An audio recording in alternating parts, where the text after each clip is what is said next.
Hello, വൈകുന്നേരത്തെ ചായ കൂടി കഴിഞ്ഞ് ഞങ്ങൾ എല്ലാവരും കൂടെ അമ്മേൻ്റെ വീട്ടിലേക്ക് പോവാണ് കേട്ടോ. ഒരു 7 മണി ആയിട്ടുണ്ടാവും ഞങ്ങൾ ഇറങ്ങുമ്പോൾ.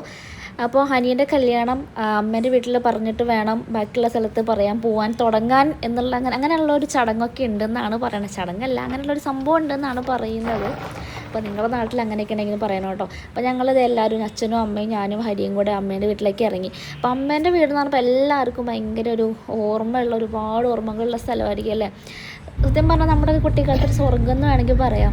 അപ്പോൾ വെക്കേഷൻ ടൈമിലൊക്കെ അവിടെ പോയി കളിക്കാനും ഇരിക്കാനും നമ്മളെ വെയിറ്റ് ചെയ്ത് അച്ഛനും അമ്മമ്മയും ഇങ്ങനെ നോക്കിയിരിക്കുന്നുണ്ടാവും. നമുക്ക് വേണ്ട ഫുഡും കാര്യങ്ങളൊക്കെ നമ്മുടെ കൂടെ ഓടി നടക്കാൻ അവരും ഉണ്ടാവും. അങ്ങനെ ഞങ്ങൾ അമ്മേൻ്റെ വീട്ടിലേക്ക് എത്തിയിട്ടുണ്ട്. അപ്പോൾ വല്യമ്മയും ആൻറ്റി പുറത്തിരിക്കുന്നുണ്ട്. അപ്പോൾ അവരോട് ഞങ്ങൾ കല്യാണ വീട്ടിലേക്ക് എങ്ങനെ പോകാമെന്ന് ചോദിച്ചവരെ പറ്റിച്ചോട്ടെ. പക്ഷെ അവർക്ക് ഞങ്ങളത് അറിഞ്ഞില്ല. അപ്പോൾ അങ്ങനെ നമ്മൾ വീട്ടിലെത്തിയിട്ടുണ്ട്. അപ്പോൾ അച്ഛനും അമ്മമ്മയാണ് കേട്ടോ. അപ്പോൾ ഞങ്ങൾ വന്നപ്പം ഇവിടെ കഴിക്കാനൊന്നുമില്ല എന്നൊക്കെ പറഞ്ഞ് ഞങ്ങൾ എന്തെങ്കിലും വാങ്ങിക്കട്ടെ എന്നൊക്കെ പറഞ്ഞ് ഇങ്ങനെ ഇരിക്കുക. കാരണം നമ്മൾ പറഞ്ഞിട്ടില്ല, സർപ്രൈസ് ആയിട്ടുള്ളൊരു വരവായിരുന്നു. അച്ഛനും അമ്മയോട് നമ്മളൊന്നും പറഞ്ഞിട്ടില്ല നമ്മൾ വരും എന്നുള്ളത്. അതുകൊണ്ട് ഭയങ്കര സങ്കടം. നമ്മൾ ഫുഡൊന്നും ഉണ്ടാക്കിയില്ലല്ലോ, ഒന്നുമില്ല, ഞാൻ എന്തെങ്കിലും ഉണ്ടാക്കാം, വാങ്ങിക്കാം, നിങ്ങൾ എന്തെങ്ങനെ വന്നേന്നൊക്കെ ചോദിച്ചിരിക്കുകയാണ്. കാരണം അച്ഛനെ നമ്മളൊക്കെ വന്നു കഴിഞ്ഞാൽ ഒരുപാട് ഫുഡ് കൊണ്ടുവരും കേട്ടോ.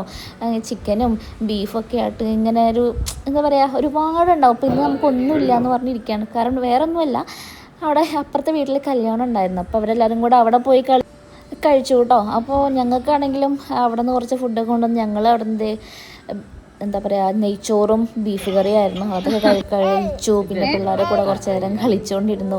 അധികം നേരം അച്ഛനെ അമ്മമ്മേനെ കേട്ടോ. കാരണം ഒരുപാട് കഴിവ് കണ്ടിട്ട് അപ്പോൾ അവരെ കാണാൻ വേണ്ടിയും കൂടിയാണ് ഞങ്ങളും കൂടെ വന്നത്. അപ്പോൾ അത് കുറച്ച് നേരമൊക്കെ എല്ലാവരോടൊക്കെ സംസാരിച്ചിരുന്ന് അതിൻ്റെയൊക്കെ ഒരു കോമഡി ഉണ്ടായിരുന്നു. ഒരാൾ IND വായിച്ചതാണ് 1ND വണ്ടി എന്ന് പറഞ്ഞപ്പോൾ അതൊക്കെ പറഞ്ഞ് ചിരിക്കുകയാണ് കേട്ടോ. അപ്പോൾ രാത്രി ഞങ്ങൾ അവിടെ നിന്ന് ഇറങ്ങി. പിന്നെ നേരെ പോയത് മേമേൻ്റെ വീട്ടിലേക്കാണ്. അവിടെ നിന്ന് കുറച്ചും കൂടി ദൂരമുള്ളൂ. അച്ഛനമ്പലം അവിടെയാണ്, വേങ്ങര ഭാഗത്താണ്. അപ്പോൾ അവിടെ ഞങ്ങൾ നേരെ അങ്ങോട്ടേക്ക് വിട്ടു. ഞാൻ അവിടെയും കൂടെ പറഞ്ഞിട്ട് പോകാമെന്ന് ഓർത്തിട്ട് പിന്നെയും വരും നമ്മൾ കല്യാണം പറയുന്നത്. അപ്പോൾ അങ്ങനെ രാത്രി ആയപ്പോൾ അവരും തന്നെ സ്റ്റക്കായി. ഇവരെന്താ ഇപ്പോൾ വരണേന്ന് പറഞ്ഞിട്ട്.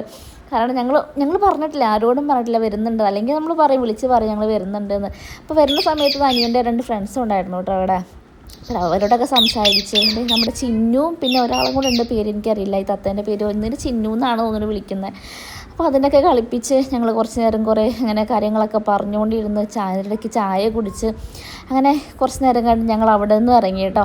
അപ്പോൾ അങ്ങനെ ഈ വഴി നിങ്ങളറിയോ എന്നുണ്ടെങ്കിൽ ഒന്ന് കമൻറ്റ് ചെയ്യണേ. അങ്ങനത്തെ ഞങ്ങൾ തിരിച്ച് വീട്ടിലേക്ക് പോവാണ്. വീട്ടിലെത്തിയിട്ടുണ്ട്. അപ്പോൾ നിങ്ങളുടെ നാട്ടിൽ ഇതുപോലുള്ള ചടങ്ങുകൾ കാര്യങ്ങളൊക്കെ ഉണ്ടെങ്കിൽ പറയണം കേട്ടോ.